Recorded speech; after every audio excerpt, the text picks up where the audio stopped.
In the Gospel of today, we will hear the only prayer which Jesus taught his disciples. In the Gospel of Luke chapter 11, the context is that the disciples come to Jesus with a request to teach them to pray as John taught his disciples. It is in that context that Jesus teaches them the Lord's Prayer.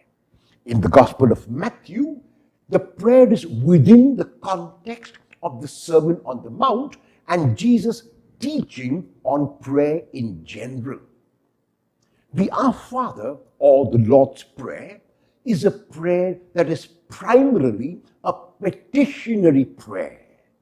It acknowledges that we are totally and completely dependent on God. It begins not with our concerns, but with the concerns of God.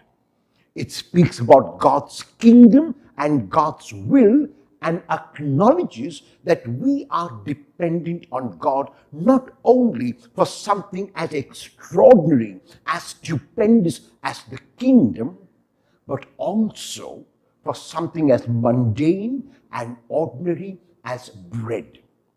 Jesus was aware that bread was bought from the baker, and it was the baker who provided the bread. However, Jesus also knew that the baker was only the secondary cause.